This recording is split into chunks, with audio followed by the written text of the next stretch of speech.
요한 2서 1장 4절로 우리 6절까지 다 같이 합독해 보겠습니다.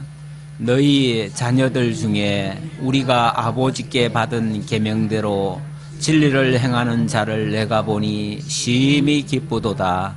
부녀여, 내가 이제 네게 구하노니 서로 사랑하자.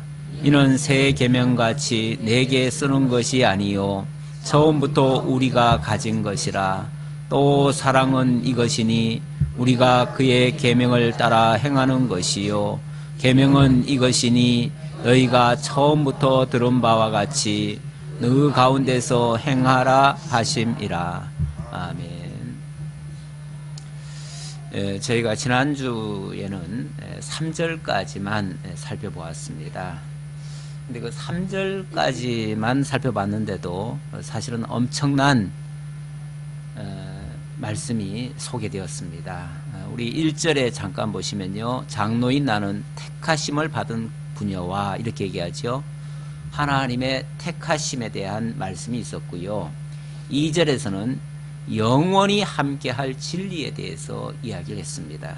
그리고 3절에서는 하나님의 은혜와 긍휼과 평강에 대해서 이야기를 했습니다. 구절 하나하나, 말씀 한 구절 하나가 엄청난 보화 같은 말씀이고 구슬 같은 그런 말씀입니다. 그런데 이러한 진리의 내용이 이렇게 분산되어 있으면 그 진리로서의 자격을 갖추지 못합니다. 그래서 이것을 하나로 마치 목걸이를 꿰듯이 하나로 꿰야 되는데, 그래야 진리가 되고 생명이 되는데, 이러한 말씀을 우리가 같이 연결해서 이해를 하고 그렇게 되어지면 참으로 우리에게 진리가 되어지고 우리에게 영원한 생명으로 만들어질 것입니다. 그러면은 요한 장로가 참으로 기쁘다라고 말한 것처럼 우리도 함께 기뻐할 수 있고 함께 사랑할 수 있는 그런 능력을 발휘할 수 있게 될 것이라고 믿어집니다. 오늘 4절로부터의 말씀은 사랑의 계명을 교훈으로 주시는 내용이 되겠습니다. 오늘 말씀에서도 첫 마디가 너의 자녀들 중에 우리가 아버지께 받은 계명대로 진리를 행하는 자를 내가 보니 심히 기쁘다, 이렇게 말합니다. 왜 그렇게 기쁘다고 말하지요? 그 성도들이, 그 어린 자녀들이 그리스도 안에 거하면서 진리를 깨닫고 그 안에서 자유를 누리고 평안하게 신앙생활하는 모습, 그걸 보고 있으니까 너무 기특할 정도로 기쁘고 좋다는 거죠. 한마디로 신앙생활의 모습이 너무 예쁘다는 거예요. 그래서 너무 좋다라고 그렇게 칭찬을 합니다. 자, 그러면서 이렇게 권면을 합니다. 부녀여, 내가 이제 네게 구하노니 서로 사랑하자. 이는 새 계명같이 네게 쓰는 것이 아니요 우리가 처음부터 우리가 가진 것이라. 부녀여, 이제 우리 서로 사랑하자. 이런 말 문자 그대로 우리가 잘못 들으면은 오해하기 딱 좋은 말이지요. 만약 이걸 부녀라고 하는 그런 지칭으로만 이해를 하고 사랑하자라고만 얘기를 하면 오해하기 딱 좋은 말씀이죠. 그런데 그 뒷말이 이는 새 계명, 이 얘기를 합니다. 새 계명. 새 계명의 핵심 내용이 서로 사랑하라는 겁니다. 그러니까 그 계명을 지키기 위해서 사랑하라는 말이지 인간적인 사랑을 이야기하는 건 아니에요. 그러면서 이 새 계명은, 이거는 새 계명인데 이 새 계명을 내가 다시 쓰려고 하는 것이 아니고 이건 처음부터 우리가 가진 것이다. 우리는 새 계명 그러면은 옛 계명과 완전히 다른 별도의 어떤 새로운 것, 이런 걸로 생각이 쉬운데 그렇지 않고 이미 옛 계명 안에도 담겨져 있는 내용이고요, 익히 우리에게 들려주고 깨닫게 하고 알고 있는 그러한 진리의 내용이에요. 그러한 진리의 내용이 새 계명이지 무슨 뭐 특별하게 새로운 걸 또 여러분들에게 전해드리는 그런 내용은 아니에요. 그러면서 그 뒤에 보면은 7절의 내용이지만요, 잠깐 땡겨서 보면 미혹하는 자가 세상에 많이 나왔나니 이렇게 얘기를 합니다. 이렇게 새 계명을 이야기하면서 서로 사랑하자고 하는 이유는요, 미혹하는 자들이 자꾸 새로운 걸 가지고 뭔가를 자꾸 유혹하기 때문에, 그래서 새로운 거 자꾸 찾지 말라 그 말이죠. 또 이것 말고 무슨 또 새로운 게 있는 것처럼 그렇게 생각하지 말자 그런 얘기죠. 왜냐하면 이단들은, 특히 이단들은 그런 얘기들을 많이 합니다. 너희들이 지금 알고 있는 그 진리 가지고는 구원 못 받아. 그렇게 신앙해 가지고는 엉터리야. 그 가짜야. 특히 요즘 한창 히트치고 있는 그런 이단들의 말을 들어보면, 그들은 기존의 이 교회들 그리고 이 목회자들이 전하는 내용은 다 가짜라는 거예요. 다 틀렸다는 거예요. 그러니까 우리가 전하는 새로운 진리를 발견해야 된다는 거예요. 그리고 그 진리를 알아야 되고 그 진리를 믿어야 된다는 거예요. 한마디로 자기들만이 새로운 진리를 가지고 있으니까 나를 따르라 그 얘기예요. 나를 따르라. 기존에 알고 있는 그런 것들은 다 엉터리다, 가짜다, 거짓 목자다. 그러니까 거짓 목자들이 가르치는 거 듣지 말고 이제 우리가 새로운 걸 가르쳐 줄 테니 그런 거 들어라 그런 얘기예요. 자꾸 우리가 기존에 알고 있는 그 진리를 마치 다 잘못된 것인 양 다 배척하고, 그리고 새로운 걸 자꾸 추구하도록. 아무래도 새로우니까 뭔가 신기하게 느껴지긴 하지요. 그래서 호기심이 많은 사람들은 새로운 게 또 있나 하고서 관심을 가지고 거기다 귀를 기울이기도 하고, 그러다 보면 하나 둘 듣다 보면 이상하게 코가 끼어져 가지고 나중에는 빠져나오지 못할 정도의 그런 올가미에 걸려버리는 그런 경우도 있습니다. 그런데 많은 사람들이 지금 기독교를 사실은 떠나고 있어요. 지금 교계에서는 상당히 지금 위기 상황으로 보고 있습니다. 왜냐하면 이단들은 계속해서 지금 확장하고 있어요.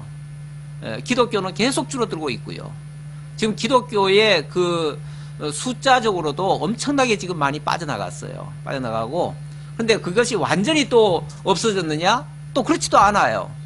정부에서 통계를 내보면은 여전히 기독교 숫자는 그대로거든요. 그대로예요. 그럼 왜 기독교는 그대로인데 정작 이 교회들은 이렇게 점점 성도들이 많이 빠져나갔는가? 그는 이단으로 많이 빠져나갔기 때문에 그래요. 그래서 이단으로 나간 사람들도 자기네들은 기독교라고 그래요. 그러니까 수치로 따져보면 기독교는 여전히 그대로 있는 거예요. 다만 일반 교회에서 이단으로 많이 이동을 했다는 거죠. 그러다 보니까 최근에 한 이단은 지금 20만 명이 넘었어요. 거기는 불과 얼마 안 됐는데, 오래되지도 않았어요. 그 이단이. 그런데 벌써 20만이 넘었다고 그래요. 그러니 뭐 정말 대단한 숫자고, 이제는 뭐 본격적으로 요즘은 보니까 인천 시내에도 큰 버스에 아주 그냥 그 플래카드를 붙여가지고 이렇게 돌아다니더라고요. 그리고 각 집집마다 아주 무슨 뭐 전면전을 하는 것 같아요. 집집마다 다 그 찌라시를 갖다 뿌리는데, 찌라시도 책자로 뿌려요. 그러니까 그 내용이 뭐 그 내용 정신 아니 그냥 이렇게 보면요, 야, 교회는 다니면 안 되겠구나, 예수는 믿으면 안 되겠구나, 이런 생각이 버뜩 들 정도로 그렇게 책자를 뿌리고 있어요. 정신 안 차리면 그냥 그들의 말에 다 휩쓸릴 수밖에 없는 이런 세대가 되었습니다. 왜 그들이 그렇게 많이 빠져나가는가? 왜 그쪽으로 많이 떨어져 나가는가? 이유는 우리 가운데 하나님의 계명을 지키는 일이 없어서 그래요. 하나님의 계명을 지키지 않는다는 것은 이 사랑의 계명, 이 사랑이라는 것이 우리 속에서 많이 빠져나가서 그래요. 이 사랑의 계명을 우리가 지키지 않으니까, 사랑의 계명을 지키지 않는 것은 결국 우리가 진리 안에서 행하지 않고 있다는 뜻이에요. 그러니까 거기에 사람들이 염증을 내고 뭔가 실망을 해가지고 그 실망한 자들에게 실망한 자들이 원래 제일 유혹을 많이 받습니다. 얼마 전에 방송에서 그런 걸 하더라고요. 무슨 방송이냐면 그 제보자라고 하는 그 프로그램인데, 그 프로그램을 보니까 집에, 그러니까 기독교에 있던 아이들이 이제 빠져나가 가지고 그 이단에 들어간 거예요.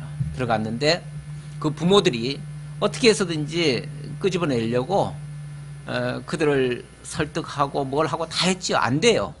안 되니까 할 수 없이 그 교회 앞에 가가지고 우리 딸 내놔라 내놔라 하고서 데모를 했어요. 데모를 하니까 그쪽에서 사람들을 보내가지고 자기 딸을 보내죠. 딸을 내보내가지고 딸로 하여금 집에 가가지고 현관에다가 페인트칠을 하고 자동차에다가 페인트칠을 하고, 그리고 막 만약에 그게 발각되면은 고래고래 소리를 지르고 온 동네 시끄럽게 해가지고 자관 그 부모가 그런 일을 못하도록 방해하기 위해서 그런 일을 하더라고요. 그러면서 뭐 그 아이가 막 완전히 발악을 하듯이 그렇게 거부를 하고 집에 안 가려고 그렇게 막 발악을 하고 그러는데, 왜 그런 일이 발생하는가? 한마디로 부모와 자녀를 원수를 만들어 놔요. 근데 사실은 이단들은 항상 그래 왔어요. 이단들은 그래서 가정이나 이런 거를 다 깨버리고, 그래서 멀쩡하게 살던 부부들도 이단에 한번 빠지고 나면은 한쪽이 더 많이 빠져버리면요, 한쪽은 그쪽에 완전히 기울어버리고 한쪽은 안 그러니까 거기서 그냥 부부가 갈라지고 또 부모와 자녀 간에도 갈라지고 이러면서 그걸 마치 정당화하고 그게 성경대로 되는 것처럼 자기네들은 또 그걸 또 합리화를 합니다. 그러다 보니까 이 좀 분별력이 부족한 특히 젊은이들이 많이 그래요. 젊은이들이 똑똑하기는 하지만은 학적으로는 많이 똑똑한데 사실 세상 경험이 부족하다 보니까 그런 것에서는 분별력이 부족해요. 그래서 자기 지능만 믿고 자기 머리만 믿고, 그리고는 자기 생각이 옳다고 판단을 해가지고 부모 말 안 듣고 그렇게 그냥 빠져나가는 경우가 많고, 그게 또 확정적이라고 생각해가지고 부모를 절대 안 따라오지요. 그러다 보니까 결국은 부모와 이렇게 원수가 되는데, 제가 봐서는 물론 그 자녀들이 잘못된 거 맞지요. 잘못됐지만은 그 자녀들이 그렇게 빠지게 만드는 데는 부모들의 역할도 컸다. 한마디로 부모의 사랑이 많이 부족했다. 부모가 자녀들을 이해하지 못했다. 그들을 포용하고 이해하고 다 들어주고 뭐 이런 것들이 좀 필요했는데 그런 것들을 좀 못했다. 이런 생각이 좀 듭니다. 그래서 책임을 굳이 얘기하자면 부모에게도 상당한 책임이 있다라고 봅니다. 부모가 만약에 자녀들이 문제를 가지고 집에 와가지고 부모한테 토로를 하고 막 그 불평을 하고 짜증을 내고 힘이 들다고 얘기했을 때 좀 들어주고 이해해주고 무조건 좀 이렇게 안아주고 그랬다면 그렇게까지 됐겠는가 싶은 생각이 들어요. 그런데 부모들은 그거 잘못된 거야. 만약 짜증내면 왜 짜증내? 이렇게 얘기 나오지요. 반응이 쉽게 말하면 들어주려고 하는 자세가 안 돼 있지요. 한마디로 들어주려는 자세가 안 돼 있으니까 그냥 무조건 판단부터 하는 거죠. 너 틀렸어. 너 잘못됐어. 내 말 듣고 따라와. 이런 식이죠. 그러면은 누가 따라오겠어요. 요즘 젊은이들이 그런 말 안 듣습니다. 뭐 합리적이어야 듣지요. 근데 합리적이지 않고 그렇게 포용적이지 않으면은 안 들어요. 안 듣는데 그런 것들이 한마디로 사랑이라는 이름으로 표현할 수가 있어요. 교회도 마찬가지예요. 그래서 부녀여 우리가 서로 사랑하자 이렇게 말합니다. 부녀여 내가 이제 내게 구하노니 하는 말은 내가 너한테 구하는 게 딴 거 없다. 이거 하나밖에 없다 그 말이에요. 이거 하나밖에 없는데 앞에서는 칭찬했죠. 너희 자녀들 중에 우리가 아버지께 받은 계명대로 진리를 행하는 자를 보니 내가 심히 기쁘다 이렇게 말을 했어요. 그래 놓고 부녀에게는 내가 너한테 바라는 것은 이거 하나밖에 없다. 우리 서로 사랑하자. 그거는 나를 사랑하는 얘기가 아니라 정말 진리 안에 있는 형제들을, 어린 성도들을, 정말 가난한 자들을, 약한 자들을, 그런 자들을 좀 끌어안아주고 포용하고 이해하고 좀 이렇게 덮어주고 혹시 좀 잘못한 게 있으면 용서해주고 이렇게 해주자 그 말이에요. 그렇게 해주자. 그것이 우리가 진리 안에 계속 머물게 하고 거하게 하는 일이지. 거기서 뭐 자꾸 옳고 그르고 따지고 뭐하고 하다 보면요. 그러면 다 튕겨져 나가게 돼 있어요. 뭐 이건 우스갯소리 같기는 한데요. 원래 이제 그 질량, 좀 우스갯소리라서 좀 말하기가 좀 그렇긴 한데, 자녀들이 집에 와가지고 말도 잘 안 하고 짜증만 내고 이런 경우가 많지요. 근데 사실 그런 경우는요, 대부분 어디서 굉장히 어려운 일을 많이 당했거나 불평거리가 많아서 그래요. 불만이 많아서 그래요. 한마디로. 불만이 많아서 그런데 그걸 흔히 집에 와가지고 이제 투정을 좀 하지요. 투정하느라고 짜증도 내고, 그렇게 하지요. 그렇게 할 때에, 그 어느 코미디언이 그런 말을 한 것 같아요. 뭐, 지랄 총량의 법칙이라는 게 있다고. 지랄 총량의 법칙이라는 거는 사람은 일생 동안 지랄을 떠는 양이 있대요. 그게 총량이라는 거, 총량이 있다는 거죠. 그러니까 그거를 어디선가는 다 떤대요. 다 떠는데 집에서 떨면은 그나마 괜찮은데 그걸 만약에 집에서 안 받아주면 왜 지랄하냐 그러고 안 받아주면 그러면 그걸 밖에 나가서 떨 수밖에 없거든요. 밖에서 나가서 떨면 뭐가 되죠? 사고 치는 거예요. 그래서 밖에서 그거를 안 치게 하려면 집안에서 다 받아줘야 된다는 거죠. 그러니까 짜증내고 힘들고 하는 거는 힘들다는 표현이거든요. 그렇잖아요. 밖에서 지금 엄청 스트레스를 받았어요. 감당 못할 것들을 지금 당했어요. 근데 어디 가서 호소를 해야겠는데 집에 와서 얘기하면 왜 집에 와서 짜증이냐고, 그러면서 야단을 쳐요. 도로 야단을 치니까 풀 데가 없어요. 풀 데가 없으니까 누가 만약에 그 소리를 잠깐 들어만 주면 그게 자기를 풀어주는 것인 양 생각하고 따라가요. 그런데 그렇게 잘하는 자들이 누구냐면은 이단들이에요. 이단들이 그걸 잘 받아줘요. 지금 젊은이들 중에서 이단에 많이 빠지거든요. 많이 빠지는 이유가 젊은이들일수록 사실은 고민이 더 많아요. 더 많은데 그 고민을 들어줄 자가 없어요. 집에서도 안 들어줘요. 일반 교회에서도 그냥 정당만 얘기하지 안 들어줘요. 그런 것들을. 뭐 저도 좀 그런 것이 없다고는 말할 수 없어요.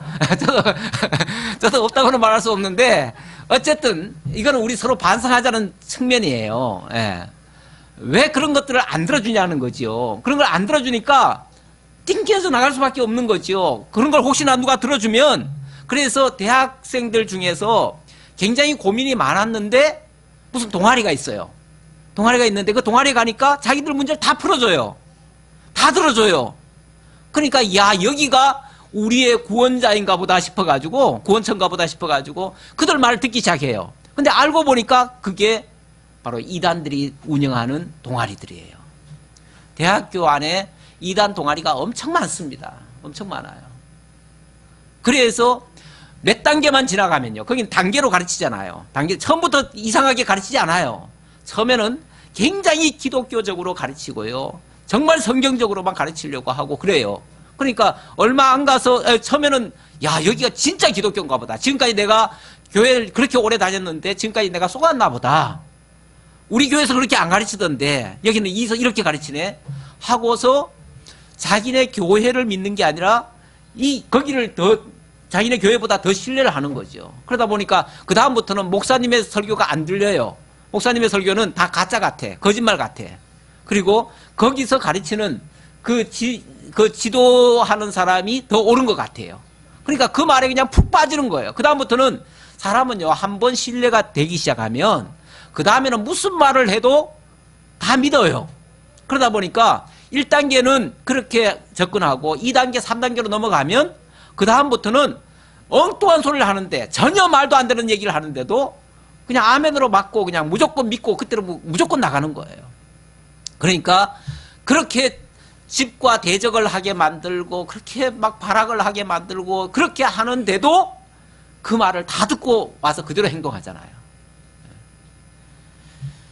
이렇게 되기까지 저절로 된 게 아니라 결국은 그 사랑이 부족했을 때, 다시 말하면 사랑이 부족하다는 말은 새 계명을 지키지 않았을 때 그런 일들이 발생한다.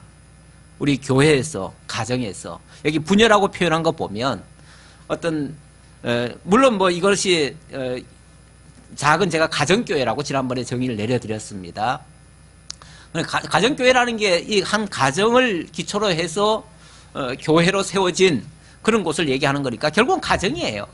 가정인데 이 부녀라고 하는 것은 그 집안의 믿음의 가장이라고 말씀드릴 수 있어요. 특히 유대인들은요, 이 남자들보다 여자들이 어찌보면 우먼 파워가 더 세요.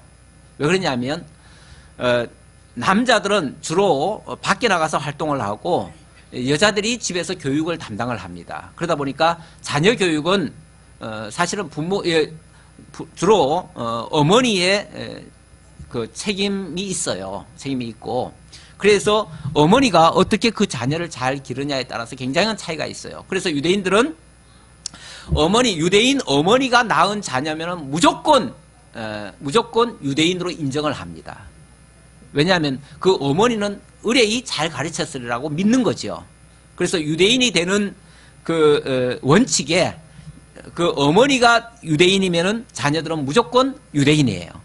그리고 만약에 남자 유대인 같으면요, 남자 유대인이 자녀를 낳았는데 외국 여자에 의해서 이제 낳았으면은 그 아이는 반드시 유대교에 입교를 해야만 유대인으로 인정을 합니다.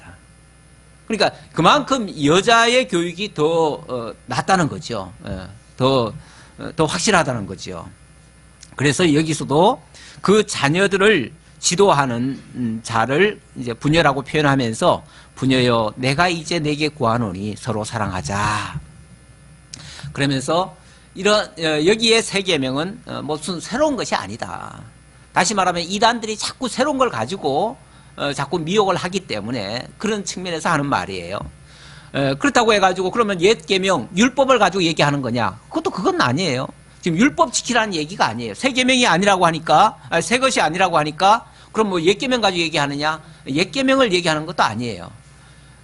그러나 우리가 이 옛 계명이든 새 계명이든 결국은 하나님의 사랑이 가장 모체고 그걸 가지고 얘기하는 건데 그 이상 다른 걸 가지고 자꾸 얘기를 하면 그거는 오히려 이단에게 넘어갈 수 있는 일이다. 그런 얘기예요. 또 사랑은 이것이니, 자 그러면서 새 계명을 얘기했고 또 사랑을 얘기했습니다. 그 새 계명의 내용이 사랑이라는 것이고요. 사랑은 또 이것이니 우리가 그 계명을 따라 행하는 것이요. 사랑은 계명을 따라 하는 것이 사랑이다. 그 말이에요. 그건 이제 새 계명의 내용이 사랑이기 때문에 그 얘기를 한 거예요. 그러면서 계명은 이것이니 너희가 처음부터 들은 바와 같이 그 가운데서 행하라 하심이라. 그 가운데서 행하라 하심이라. 결국은 이 계명이라고 하는 거는 진리 가운데서 행하는 걸 얘기하는 거다. 어찌 보면 새 계명, 사랑, 진리 이걸 지금 같이 지금 따로따로 얘기를 했는데 그게 같이 엮여져 있어요. 사랑이라고 해가지고 우리가 무턱대고 덮어놓고 모든 것을 다 하라는 얘기인가? 또 그것도 아니에요. 진리 안에서 사랑하라는 얘기예요. 진리를 떠나서 하는 사랑은 또 그건 또 사랑이 아니에요. 그러니까 맹목적인 사랑은 또 사랑이 아니에요. 그러니까 진리 안에서 행하는 거, 그것이 바로 그 가운데서 행하라 하심이라. 그 가운데라는 것은 그리스도 안에서, 진리 안에서 그 얘기죠. 그래서 자꾸 좀 반복적인 얘기인데요. 앞에서 사도 요한이 가장 기뻐하는 것은, 내가 심히 기쁘도다 말한 것은 계명대로 진리를 행하는 자다 이렇게 얘기했죠. 계명대로 진리를 행하는 자다. 그게 가장 기쁘다, 가장 예쁘다 그 말이죠. 그러면서 사실 목회자가 지금 요한 장로는 자신을 지금 장로라고 표현을 했는데 이건 가르치는 장로를 얘기하는 거예요. 가르치는 사도를 얘기하는 건데 특히 가르치는 자로 얘기를 하는데 오늘날로 말하면 목회자라고도 할 수 있어요. 목회자라고 할 수 있는데 목회자가 성도들에게 바라는 거 다른 거 없습니다. 뭘 잘해주길 바라는 게 아니고요. 하나님의 말씀을 깨달아 진리로 받아들이고 그 진리가 가르치는 대로 서로 사랑하는 거, 그것이 목회자가 바라는 가장 중요한 일들이죠. 다른 것을 원하는 건 아닙니다. 인간적으로 원하는 건 아니에요. 예. 이 새 계명에 대해서 조금만 더 설명을 드려보자면은, 새 계명이라고 표현하면 아무래도 옛 계명과 좀 이렇게 비교가 되죠. 비교가 되는데, 옛 계명이라는 건 뭐죠? 옛 계명이라고 하는 거는 율법이죠. 율법인데, 율법 그러면은 사람들은 이제 아까 계명대로 행하라고 하니까, 계명대로 행하면은 자꾸 율법을 생각해요. 율법을 생각하니까 그러면 율법대로 행하는 것이 하나님이 기뻐하시는 일인가, 이렇게 생각을 한다는 거죠. 그런데 새 계명이라고 하는 것은 율법에서 사실은 벗어난 거예요. 율법이라고 하는 거는 하나님의 기준을 세워놓고 그 기준에 맞고 안 맞고에 따라서 자꾸 정죄를 해요. 그래서 율법 들이대면은 먼저 정죄부터 시작이 돼요. 모든 것을 판단부터 하게 되죠. 그리고 정죄를 하게 되니까 사실은 삭막해지죠. 근데 아까 요즘 학생들 자꾸 탈선하는 것에 대한 그 원인 중에 하나가 그걸 받아들이질 않고 자꾸 정죄하기 때문이다. 판단하고 정죄하고 이해를 하지 못하고 이래서 그렇다라고 말씀드렸는데, 그게 율법적인 그게 교육이에요. 율법적으로 하기 시작하면은 사람들의 이야기를 그대로 다 받아들이는 게 아니라 판단부터 하게 돼요. 자꾸 정죄를 하게 돼요. 정죄를 하게 되어지면 그러면은 이 교육이 들어갈 수가 없어요. 구약의 유대인들은 뭐 그게 가능할 수 있어요. 왜냐하면 유대인들은 아예 전체가 다 그렇게 알고 있으니까. 그래서 그들에게는 그게 해당이 되지만, 오늘 우리는 밖에서 율법적이 아닌 것을 너무나 많이 지금 접하고 있습니다. 그런 자들에게 율법적 기준으로 만약에 들이대버리면은 우리는 다 정죄만 당하지 한 걸음도 앞으로 나아갈 수가 없습니다. 그래서 오히려 그리스도 예수 안에서는 어떤 경우에도 우리가 정죄하지 말아야 돼요. 정죄하지 말아야 되는데, 제가 한 구절 성경 한 군데를 제가 보겠습니다. 로마서 8장 1절부터 보면요, 이제 그리스도 예수 안에서는 결코 정죄함이 없나니 이는 그리스도 예수 안에 있는 생명의 성령의 법이 죄와 사망의 법에서 너를 해방하였음이라. 그리스도 예수 안에서는 결코 정죄함이 없대요. 왜냐하면 그리스도 예수 안에 있는 생명의 성령의 법이 이게 성령께서 우리에게 새롭게 한 법이에요. 더 이상 과거에 그런 옛사람에게 적용되는 법이 아니라 새사람에게 적용되는 법이에요. 이게 중생한 자들에게 적용되는 법이에요. 이러한 법은 죄와 사망의 법에서 완전히 해방된, 그러니까 새로운 피조물에게 적용되는 법이에요. 그래서 율법이 육신으로 말미암아 연약하여 할 수 없는 그것을 하나님은 하시나니 곧 죄를 인하여 자기 아들을 죄 있는 육신의 모양으로 보내어 육신의 죄를 정하사 육신을 쫓지 않고 영을 쫓아 행하는 우리에게 율법의 요구를 이루어지게 하려 하심이라. 이 말은, 자, 우리는 만약에 그 법을 들이대고 이 법대로 살아라 하면은 우리는 그걸 지킬 수 있어요, 없어요? 못 지키고 오히려 그 법의 저촉을 받아서 다 죽음에 이를 수밖에 없어요. 그래서 우리는 연약하기 때문에 그걸 감당할 수가 없어요. 연약해서 우리 할 수 없는 우리의 대신 누가 하신다고요? 하나님은 하시나니 그랬어요. 연약하여 할 수 없는 그것을 하나님은 하시나니, 하나님은 우리는 연약해서 할 수 없는 그 계명을 지키는 일을 하나님은 해주신다 그 말이에요. 어떻게 해주시는가?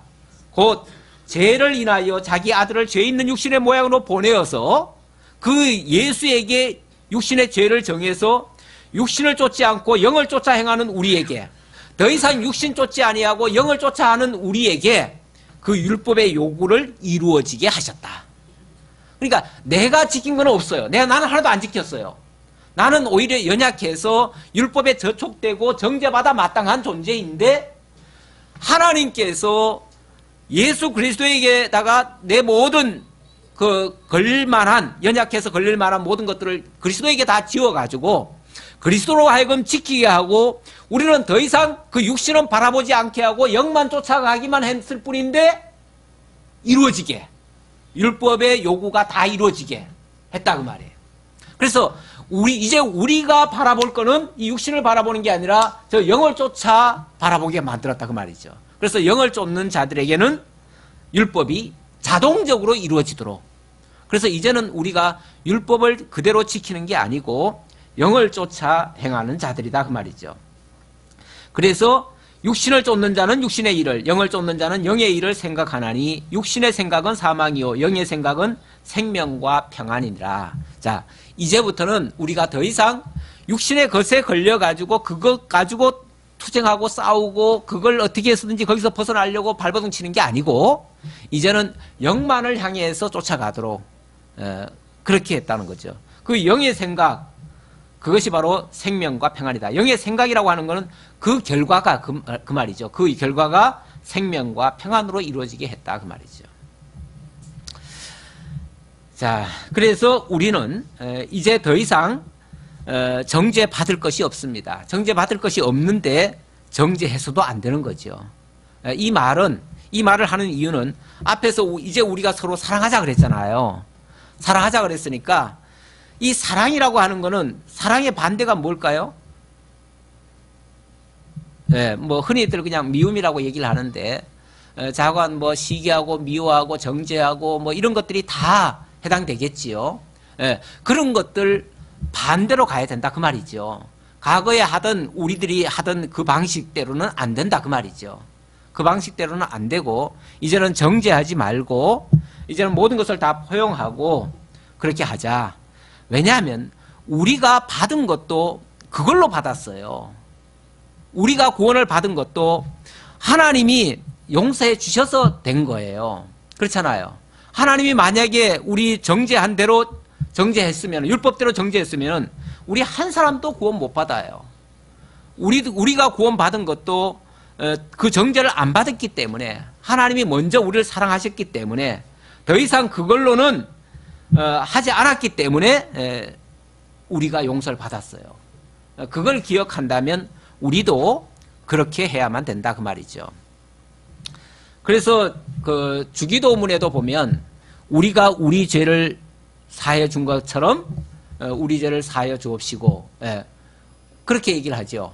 우리가 먼저 그 사함을 받았어요. 받은 자가 그 사함 받았다는 사실을 깨달을 때만이 남도 용서해 줄 수가 있어요. 그래서 내가 먼저 사랑하자고 하는 말 끝에 결국 사랑하려면은 용서해야 되고요. 용서하려면 정죄하지 말아야 되고요. 정죄하지 않으려면 우리가 먼저 용서받았다는 사실을 깨달아야 된다. 이런 측면에서 말씀을 드립니다. 자, 그 다음 7절입니다. 미혹하는 자가 세상에 많이 나왔나니 이는 예수 그리스도께서 육체로 오심을 부인하는 자라. 이런 자가 미혹하는 자요 적그리스도니. 미혹하는 자가 세상에 많이 왔어요. 많이 나왔어요.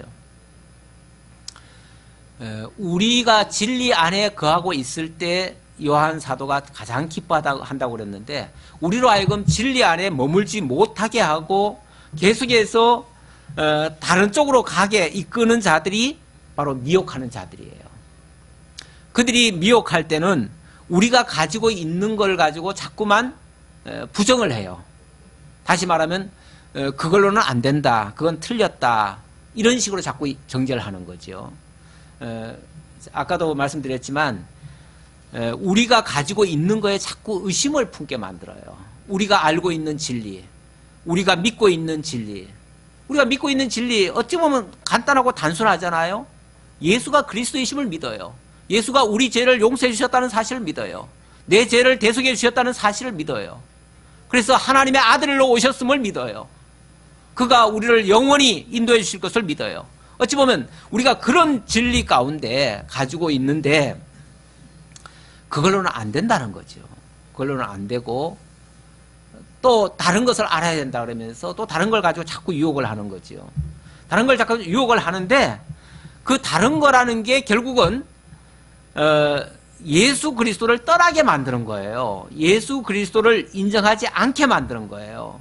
그리고 예수가 그리스도이시고 예수가 진리임을 인정하지 않게 만들어요. 그렇게 되어지면 사실 지금까지 알고 있던 모든 것을 다 잃어버리게 돼요. 우리가 세상에서 우리가 조금 지혜롭게 못하면은 사기도 당할 수 있고요. 속임 당할 수도 있습니다. 뭐 얼마 전에 보니까 한 지역을 다스리던 시장까지도 당했더라고요. 사기를 당했더라고요. 사기라고 하는 게 뭐 똑똑해야만 안 당하고 미련하다고 당하는 건 아니에요. 우리가 옳은 것에 거하지 않으면은 항상 사기꾼들은 그런 것들을 파고듭니다. 파고들면 희한하게도 우리가 만약에 다른 데 목적이 있다든지요. 그러면은 쏘가 넘어가게 돼 있어요. 우리가 항상 진리 안에 거하고 있으면요. 사실은 그런 것들이 아무리 유혹을 해와도 그건 아니다라는 걸 바로 걸러질 수가 있지요. 판단이 가능하지요. 그런데 만약에 우리의 목적이 딴 데 있다든지 욕심을 다른 데 두고 있다면 그러면은 우리는 넘어갈 수밖에 없습니다. 만약에 그분 같은 경우도 어떤 뭔가에 초조함이라든지 뭔가에 쫓기지 않았다면 안 당했을 거예요. 예. 근데 공천은 꼭 받아야 되겠고, 자기는 이미 막 떨어질 것 같고, 그러니까 이번에 꼭 이걸 해야 되겠다라고 하는 뭐가 있으니까 그런 유혹에 쉽게 넘어가는 것 같아요. 우리가, 사실 뭐 가정에서 만족하고 항상 기뻐하고 즐겁게 지내면은 왜 다른 데를 쳐다보겠어요? 왜 바깥으로 왜 나가겠어요? 가정이 화목하고 평안하고 즐겁고 기쁘면요, 밖에 나갈 일이 없지요. 그렇잖아요. 근데 밖으로 자꾸 돌려고 하는 거는 집에 그만큼 뭔가를 만족을 못할 수도 있어요. 그래서 우리가 그 안에서 미혹받지 않도록 그 안에서 잘해주는 것이 중요해요. 그래서 사랑하자는 얘기도 그래서 나왔고요. 지금 미혹하는 자가 세상에 많이 나왔다. 그런데 어떻게 미혹하는가? 예수가 그리스도이심을 부인하고 있다. 그래요. 예수가 그리스도이심을 부인하고 있다. 원래 예수가 그리스도이시고 예수가 진리라고 그랬습니다. 우리 지난번에 예수께서 내가 곧 길이요 진리요 생명이라고 그랬지요. 이 진리에 대해서 확실히 깨달았다면 절대 빗나갈 일은 사실은 없습니다. 없는데 이 진리가 확실치 않으면은 계속 의심을 품게 되고 빗나갈 수도 있어요. 이 도에 대해서 공자가 그런 말을 했다고 그래요. 공자가 조문도 석사가이. 조문도란 말은 아침에 도를 들으면, 석사가라는 말은 저녁에 죽어도 여한이 없다. 그런 말이에요. 이 공자는 일평생 어찌 보면 도를 발견하려고 애를 썼습니다. 애를 썼는데 이것이 도다, 이것이 진리다. 도라는 말이 결국 진리예요. 진리인데 이것이 진리다라고 말할 수 있는 그럴 만한 내용을 기록하지는 못했어요. 그래서 공자의 말이 물론 뭐 좋은 말은 많이 적혔지요. 그러나 이것이 진리다라고 말할 거는 사실은 없어요. 없는데 그만큼 자신도 진리를 그렇게 추구를 했지만 진리를 아무리 찾아도 진리를 못 찾겠더라 그 말이에요. 그래서 내가 도를 만약에 오늘 아침에 깨달았다면 오늘 저녁에 죽어도 여한이 없다. 그런 말을 한 거예요. 그만큼 모든 인생들은 사실은 도를 찾고자 합니다. 길거리에 가다 보면은 가끔 도를 아십니까? 묻는 사람이 있어요. 혹시 만나보셨어요? 그거는 어떻게 보면은 진짜 도를 가르치고 알게 해주는 종교가 바로 기독교인데, 그래서 기독교를 뭐라고 그러냐면 진리의 종교다 이렇게 얘기를 해요. 진리의 종교다 그렇게 얘기를 하는데, 우리 보고 도를 아느냐고 묻는 거 보면 우리를 조롱하는 것 같아요. 그 말은 기독교가 제대로 진리를 안 가르치고 있으니까, 그런 이단들이 우리 보고 진리를 아냐고 도를 아냐고 반문하는 것 같아요. 어쨌든 그런 말이 뭔가 뜨끔하게 좀 우리로 하여금 경각심을 주기는 해요. 우리가 진리 안에 머물지 못하니까 저렇게 엉터리 같은 걸 가지고 도를 아느냐고 유혹을 해가지고 이렇게 하는구나 라고 생각이 듭니다. 원래 모든 종교가 사실은 도를 추구합니다. 다시 말하면 진리를 추구해요. 진리를 추구하는데 그 진리에 제대로 도달을 한 종교가 사실은 없습니다. 인본적인 종교에서는 진리에 도달을 못하고 있습니다. 그러다 보니까 계속 그 진리를 추구는 하지요. 추구는 하는데 실제로 진리에 도달하지는 못합니다. 그런데 기독교는 유일하게 예수님께서도 내가 곧 길이요 진리요 생명이라고 말씀하신 것처럼 이미 진리임이 증명이 됐고 그 진리 안에 영원한 생명이 있고 하나님께로 가는 온전한 길이 있음을 알게 해 주었습니다. 그래서 우리 기독교야말로 정말로 진리의 종교다라고 말할 수 있는데 이단들은 너희에게 무슨 진리가 있느냐, 내가 진리다 이렇게 접근하는 거예요. 이렇게. 그래서 사실 신천지만 해도 얼마나 진리 얘기를 많이 합니까? 거기는 완전히 자기네들을 진리의 성읍이라고 그래요. 진리의 성읍이라고 스스로 그렇게 표현을 해요. 그러면서 자기네들이 진리의 본산인 것처럼 그렇게 얘기를 합니다. 그런데 예수 외에 다른 진리는 없습니다. 예수를 떠나는 자체가 벌써 비진리예요. 그런데 그들은 예수를 믿게 하는 게 아니잖아요. 예수를 전하지 않잖아요. 예수는 이용하는 거죠. 예수를 통해서 예수는 실패자고 자기가 결국은 승리자라고 얘기하잖아요. 그러니까 결국은 진리가 아니죠.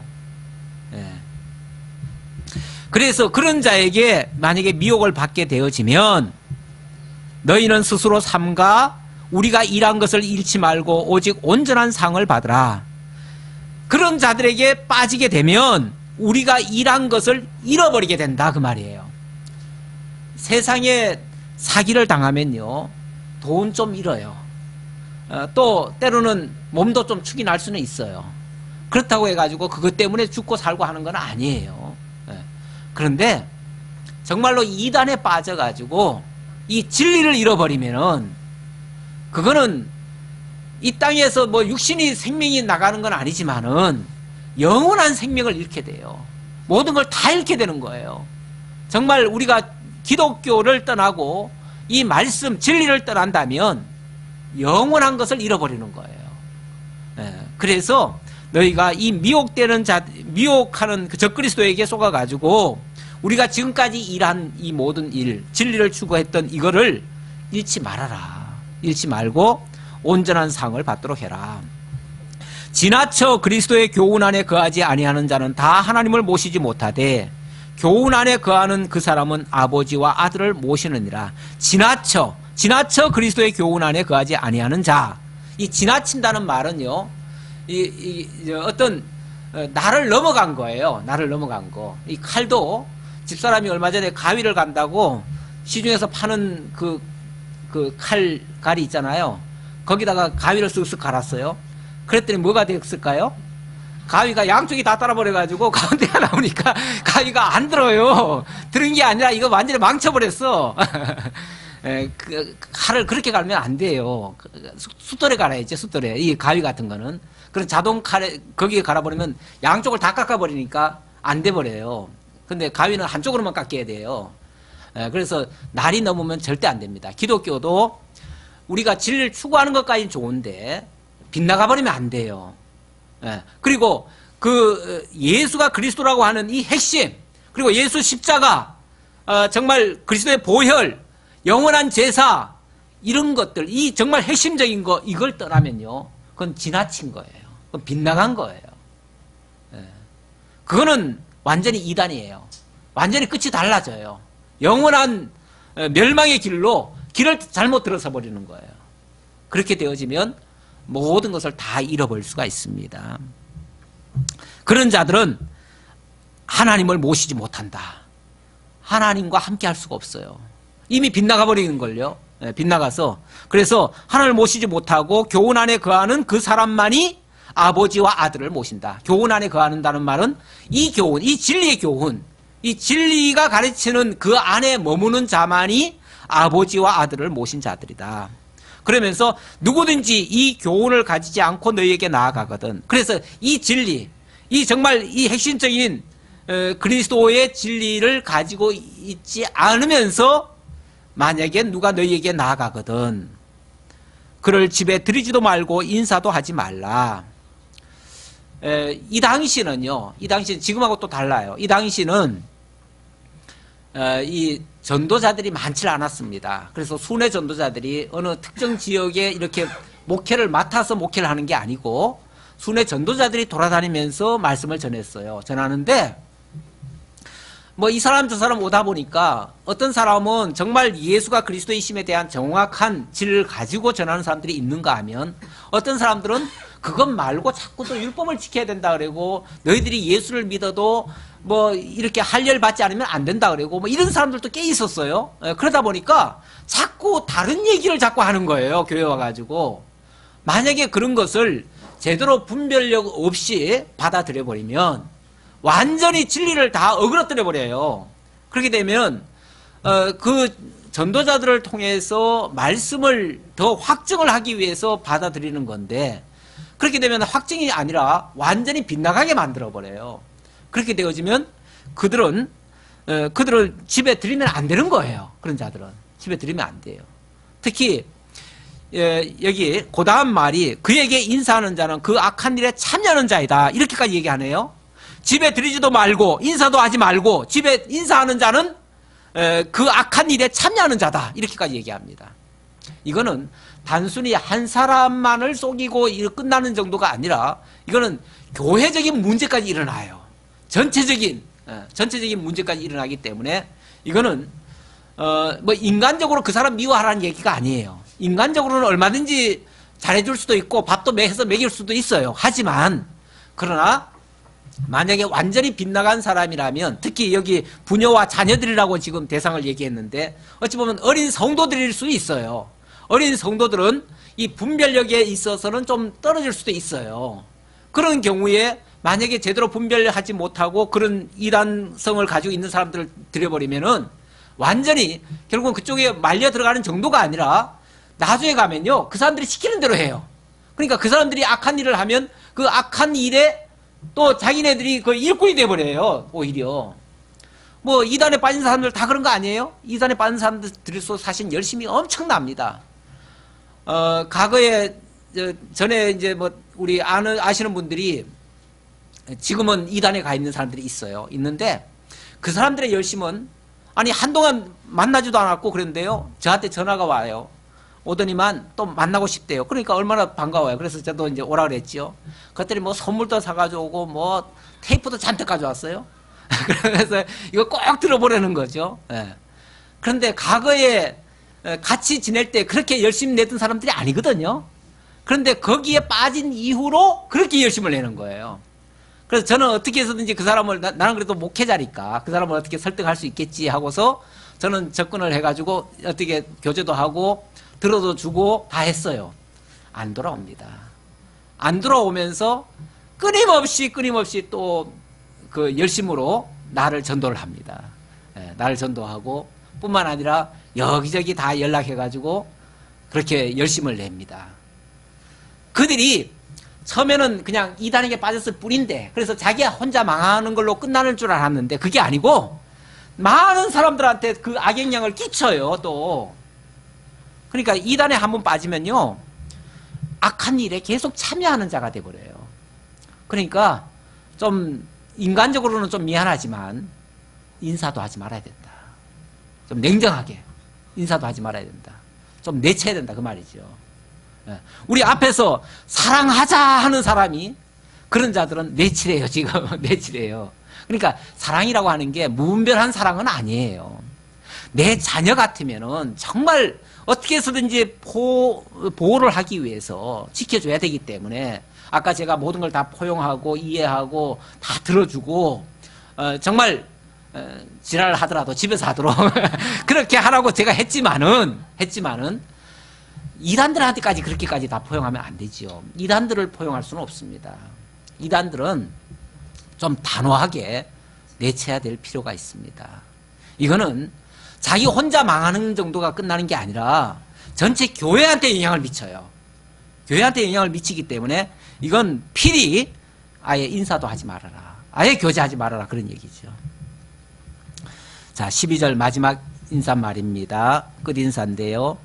내가 너희에게 쓸 것이 많으나 종이와 먹으로 쓰기를 원하지 아니하고 오히려 너희에게 가서 대면하여 말하려 하니 이는 너희 기쁨을 충만하게 하려 함이라.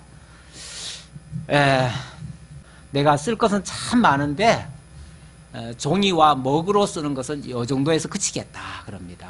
왜냐하면 내가 빨리 너희들에게 가서 대면해서 말하고 싶다. 얼굴 마주하면서 이야기하고 싶다. 그 얘기죠.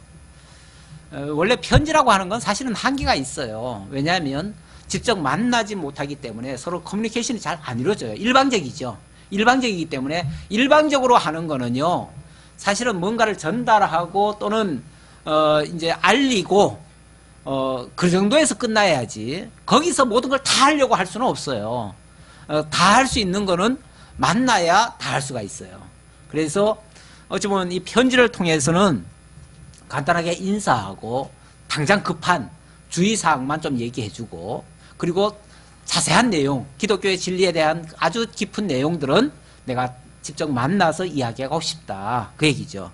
그러면서 오히려 너희에게 가서 대면하여 말하고 싶다. 그래서 대면하면은 너희 기쁨을 충만하게 하려 함이라 그럽니다. 너희 기쁨. 그런데 거기 너희라는 단어에 그 밑에 각주에 보면은 어떤 사물에는 우리라고 돼 있다. 이렇게 돼 있죠.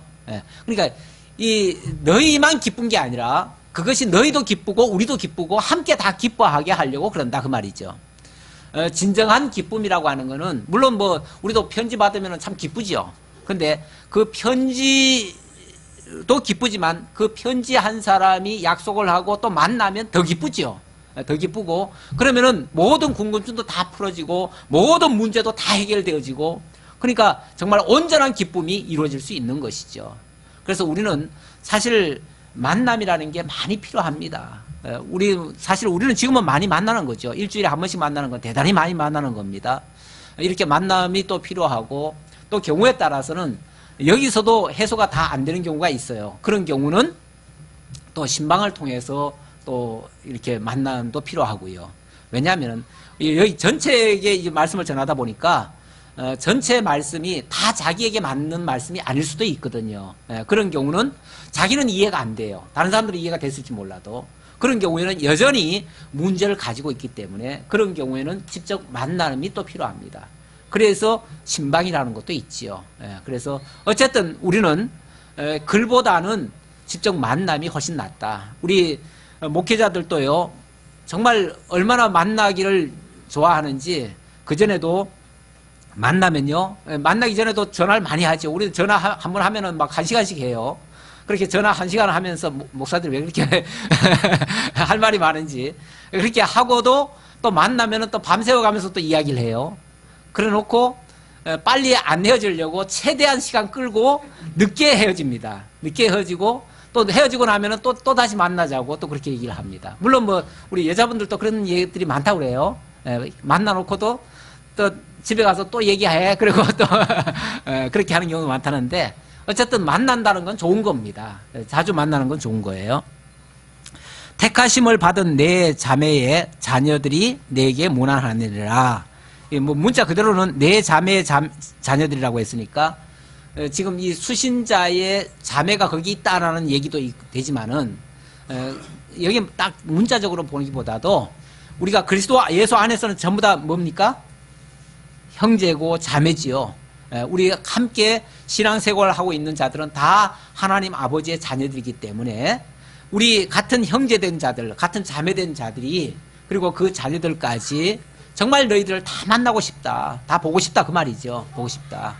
이런 편지를 하면서 우리가 주 안에서 항상 이렇게 기뻐하는 그런 신앙생활을 했으면 좋겠습니다. 제가 이 말씀 마치면서 2절로 3절 다시 한번 읽고 마치도록 하겠습니다. 2절로 3절 우리 다 같이 한번 읽어봅시다. 영원히 우리와 함께할 진리로 말미암음이로다. 은혜와 긍휼과 평강이 하나님 아버지와 아버지 아들 예수 그리스도께로부터 진리와 사랑 가운데서 우리와 함께 있으리라. 아멘. 우리 안에 거하여 영원히 우리와 함께할 진리, 그 진리로 말미암아 이 편지를 쓰고요. 그로 말미암아 은혜와 긍휼과 평강이 영원히 함께 있기를 축원하면서 오늘 말씀 마치겠습니다. 기도하겠습니다. 아버지 하나님 감사합니다. 우리를 너무나 사랑하셔서 독생자 아들까지 희생시켜가며 우리의 모든 죄를 사하시고 대속해 주신 그 사랑으로 우리에게 복음을 주셨습니다. 그리고 깨달아 알고 믿고 경외하게 하셨습니다. 그 은혜의 사랑을 이제 우리도 또 남들에게, 이웃에게, 형제에게, 자매들에게 전할 수 있는 우리들의 입술이 되게 하시고 그 사랑으로 모든 어려움 속에 있는 자들을 하나님께로 인도하는 우리들이 다 될 수 있도록 함께해 주옵소서. 우리가 서로 만나고 서로 교제하고 서로 사랑하는 이 일을 주님 오시는 그날까지 늘 함께할 수 있도록 인도해 주옵소서. 감사드리옵고 예수님의 이름으로 기도하옵나이다. 아멘.